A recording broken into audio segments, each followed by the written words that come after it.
참 예수님, 황종우 야고보 신부입니다. 오늘 우리 주제는 희망의 덕입니다. 우리는 수없이 많은 기적을 바라고 희망을 하고 살아가는데요. 이 희망의 덕은 무엇인지에 대해서 살펴보도록 하겠습니다.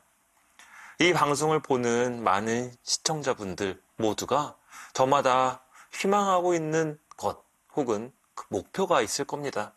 아주 일반적인 예를 들면 직장에서의 승진이 될 수도 있고, 자녀를 잘 교육시키는 것이 될 수도 있고, 인간관계의 문제를 해결하는 것일 수도 있고, 좋은 학교가 되는 것일 수도 있고, 더 좋은 어른이 될 것, 혹은 더 건강할 것.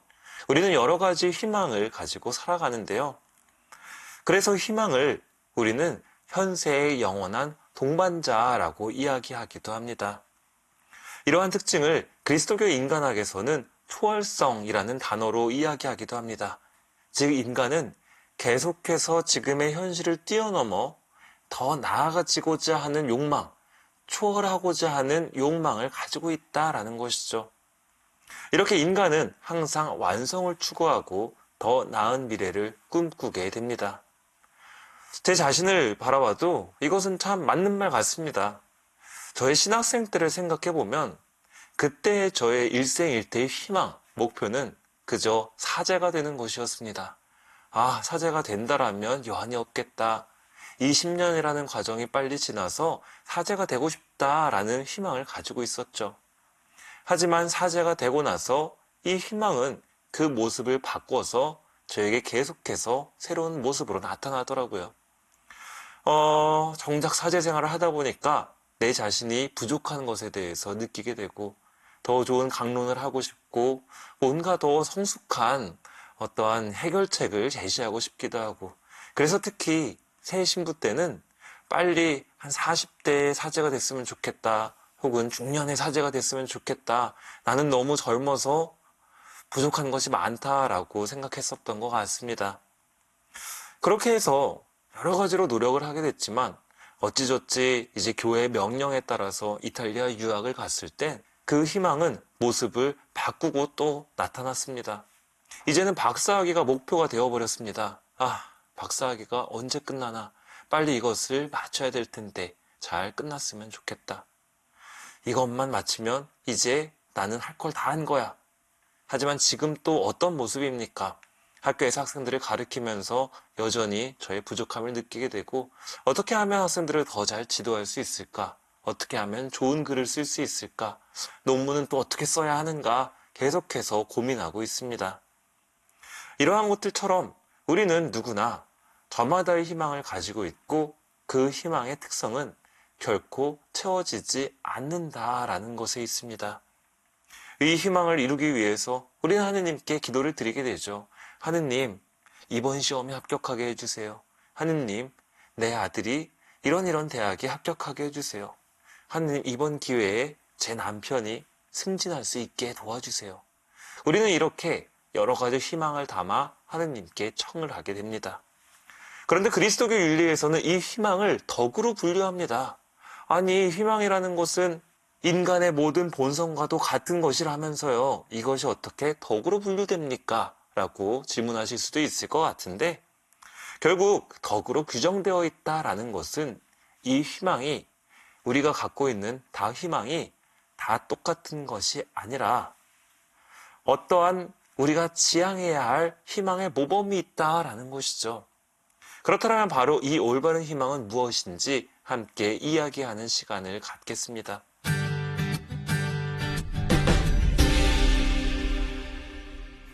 오늘은 탈출기의 이야기를 통해서 희망을 바라보고 싶은데요.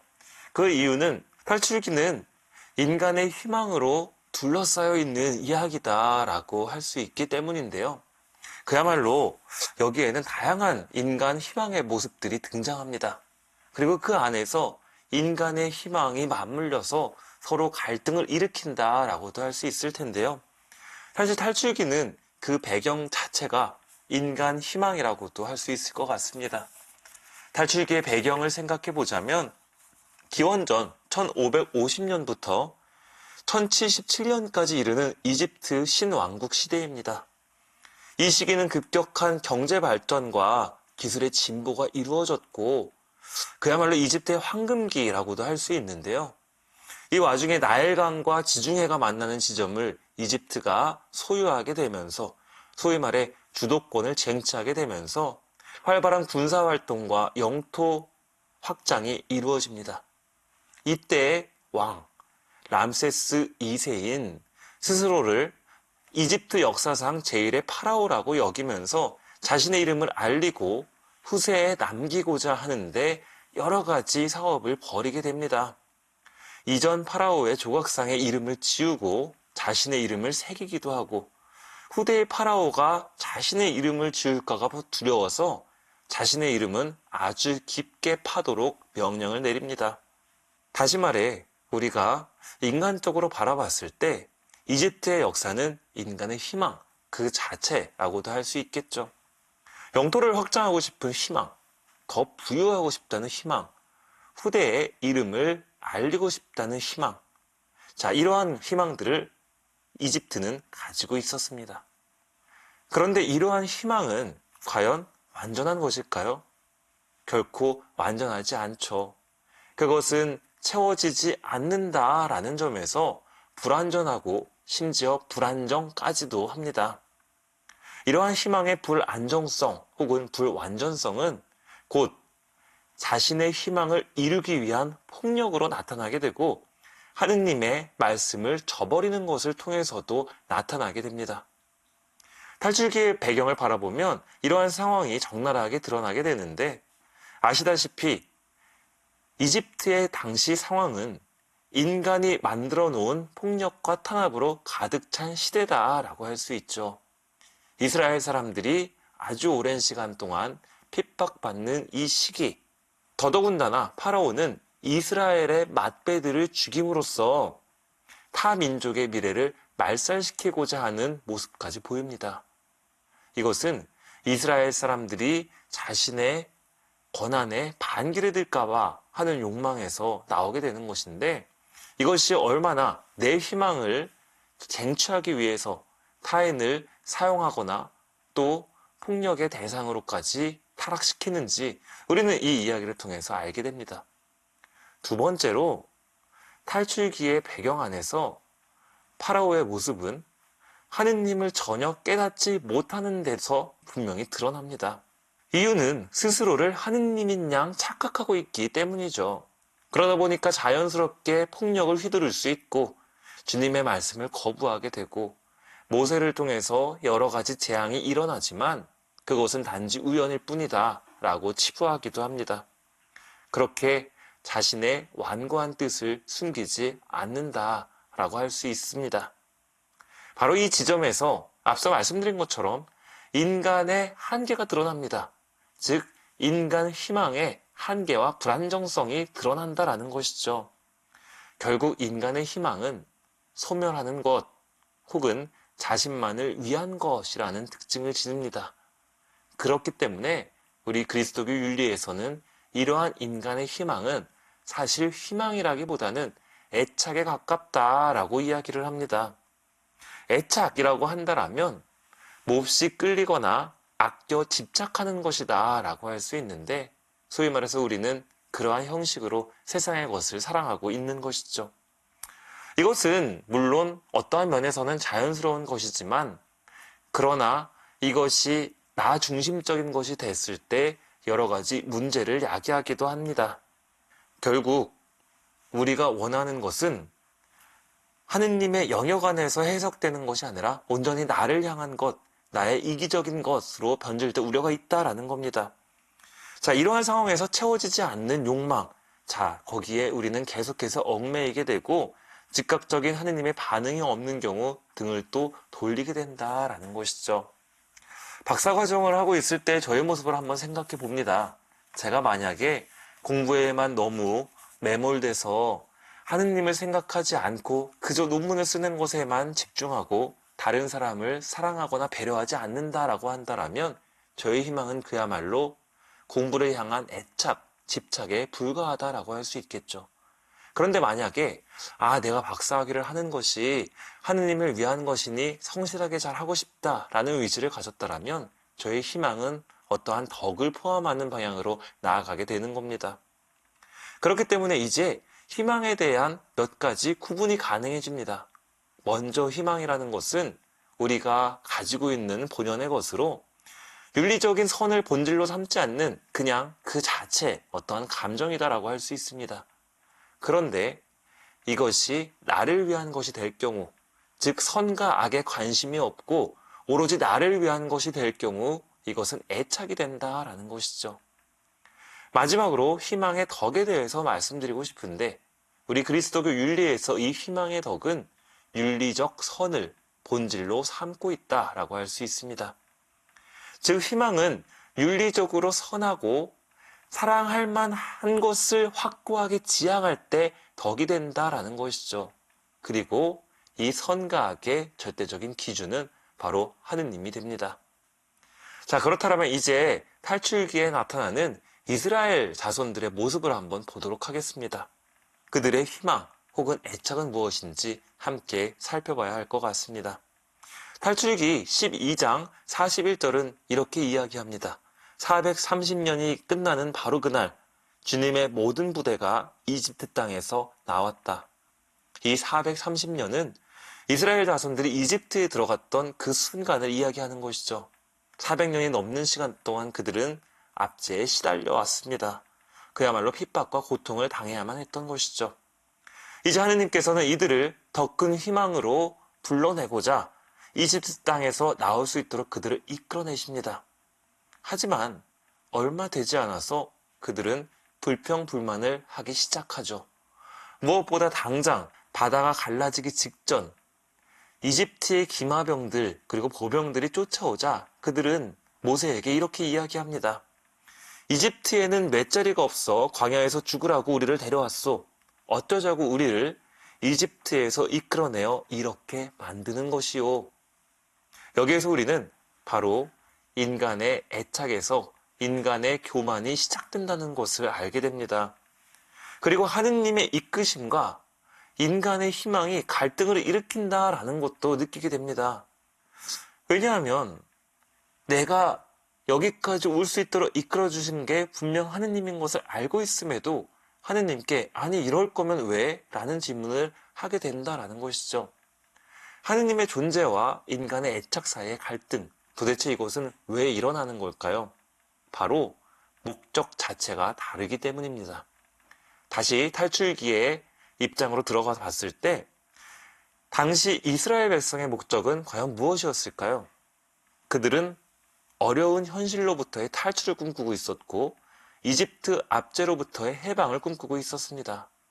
그러나 하느님의 목적은 그것이 아니었죠. 하느님의 목적은 약속과 생명의 땅이었습니다. 훨씬 더 긴 관점에서 종국에 있는 구원을 바라보고 계신다라는 것이죠. 자, 그리고 그 시작은 이집트 압제로부터의 해방일 뿐입니다. 그것은 단지 지나가는 시간 안에 있는 하나의 사건일 뿐인 것이죠. 이렇게 애초에 인간은 애착에 해당하는 것을 희망하면서 하느님께서는 무엇을 원하시는지 모르는 채 지나보내는 경우가 많이 있습니다. 자, 인간의 애착과 하느님의 목적, 이 두 가지를 비교해 보자라면 아주 당연히 모든 것을 알고 계시는 전능하신 하느님이 훨씬 더 큰 가치를 갖고 계시다라고 할 수 있을 것 같은데 당장 어려움에 허덕이는 인간은 그것을 깨닫기가 참 어렵다라는 것이죠. 하지만 하느님께서는 지치지 않고 약속을 이행하시고자 계속해서 노력하십니다. 그리고 인간의 탐욕은 그것을 계속해서 회방한다라는 것이죠. 이스라엘 백성들의 투덜거림 앞에서 모세는 이렇게 이야기합니다.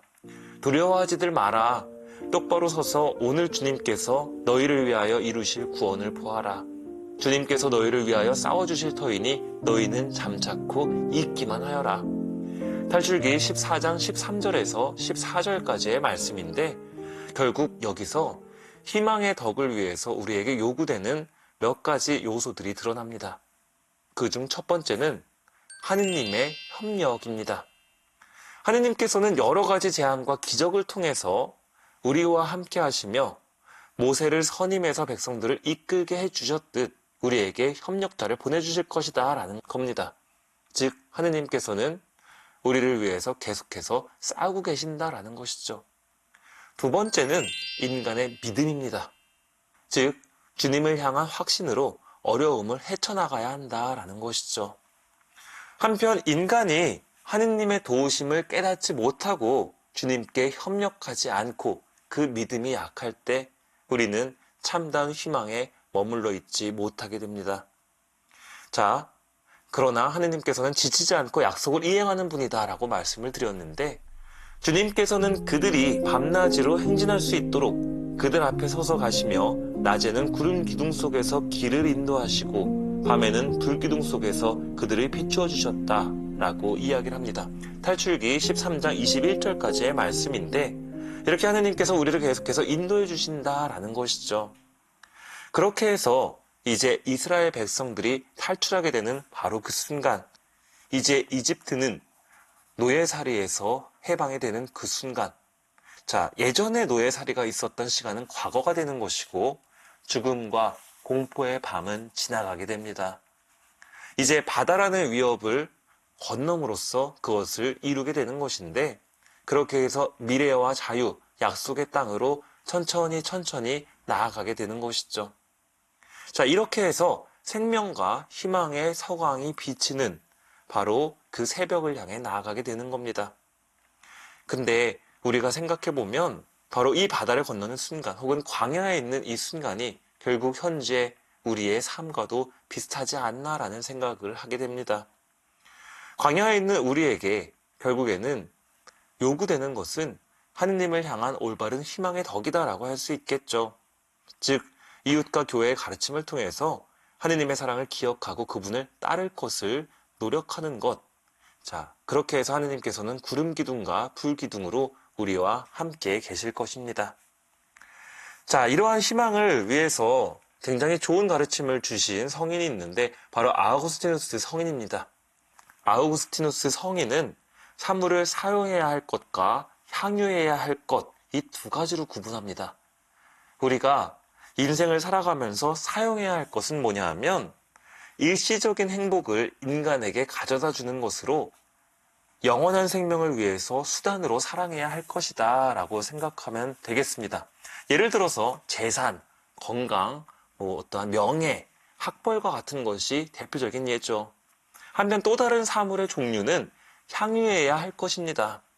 이것은 인간에게 지속적인 행복을 가져다 준다는 특징을 가지고 있는데 그렇기 때문에 우리는 목적으로서 사랑을 해야 하는 것입니다. 자, 불변하는 가치를 지니는 바로 이것. 대표적인 예는 지혜, 진리, 사랑이라고 아우구스티누스 성인은 이야기합니다. 즉, 하느님을 비유하는 표현이다라고도 할 수 있겠죠. 그런데 우리는 종종 이 두 가지를 반대로 사랑한다라는 거예요. 예를 들어 수단으로 사랑해야 할 것을 목적에 두고 정작 목적으로 여겨야 할 것을 수단으로 생각한다라는 겁니다. 수험생들의 경우가 대표적인 예라고 볼 수 있을 것 같아요. 좋은 대학을 위해서 하느님께 기도하고 수험생 피정이나 미사에 간절히 기도를 하죠. 하느님, 제가 지금까지 성당에 나오지 않아서 죄송해요. 이번 시험 꼭 잘 보게 해주세요. 그리고 정작 시험이 끝나고 설사 결과가 좋다고 하더라도 하느님께 돌아오기보다는 그저 내가 쟁취해낸 결과다라고 여기게 되는 경우가 많이 있습니다. 자, 그런데 이렇게 목적과 수단이 반대가 되는 순간 인간의 삶은 불행해진다라고 아우구스티누스 성인은 이야기합니다.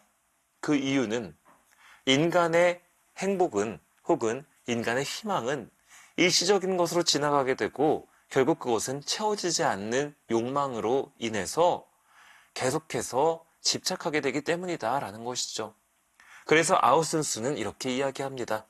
우리 내면 깊은 곳에 계신 하느님을 만남으로써 진정한 진리와 지혜를 소유하게 됐을 때 비로소 우리는 부와 명예 등 세속에 기반을 둔 허망한 가치를 넘어 참된 행복을 찾을 수 있다.